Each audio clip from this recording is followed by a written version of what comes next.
میرے نبی رحمت سید عالم صلی اللہ تعالی علیہ وآلہ وسلم ارشاد فرماتے ہیں کہ اگر بندہ اللہ پر توکل کا حق ادا کر دے،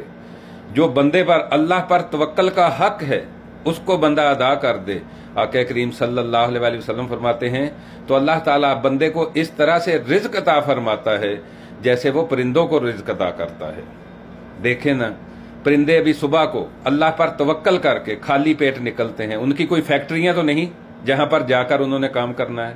نہ ان کا کوئی کاروبار ہے، نہ ان کی دکانیں ہیں جہاں پر جا کر بیٹھنا ہے، اور نہ کوئی دفتر ہے جہاں پر جا کر نوکری کرنی ہے۔ بس اللہ پر توکل کر کے خالی پیٹ صبح کو نکلتے ہیں اور شام کو اللہ تعالیٰ ان کو پیٹ بھر کر رزق عطا فرماتا ہے۔ اللہ اکبر۔ تو جب بندہ اللہ پر اس طرح سے توکل کر لے،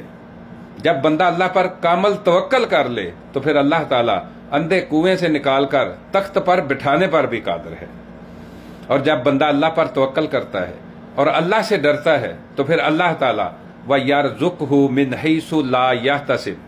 پھر اللہ تعالیٰ ایسی ایسی جگہوں سے رزق عطا فرماتا ہے جس کا بندے کو گمان تک نہیں ہوتا۔ اور دیکھیں اللہ تعالیٰ نے قرآن مجید میں کیا خوبصورت مثال دی ہے۔ اللہ تعالیٰ فرماتا ہے اگر ساری دنیا کے انسان مل کر تجھے ایک مکھی بنا کر دکھا دیں، مکھی تو کیا، مکھی کا ایک پر بنا کر دکھا دیں، اللہ تعالیٰ فرماتا ہے ساری دنیا کے انسان، انبیاء، اولیاء، واعظین، ناصحین، اللہ تعالیٰ فرماتا ہے ساری دنیا کے انسان، سائنسدان مل کر اگر تجھے ایک مکھی پیدا کر کے دکھا دیں، مکھی تو کیا، اس کا ایک پر بنا کر دکھا دیں، تو اللہ تعالیٰ کہتا ہے تم پھر اس کو بھی اپنا معبود بنا لینا، اس کے بھی قدموں میں پڑ جانا۔ اور اللہ تعالیٰ فرماتا ہے اگر ساری دنیا کے انسان مل کر ایک مکھی تو کیا اس کا پر بھی نہ بنا سکے، اللہ تعالیٰ فرماتا ہے تو اے میرے بندے پھر تم مجھ سے دور کیوں بھاگتا ہے۔ اللہ اکبر۔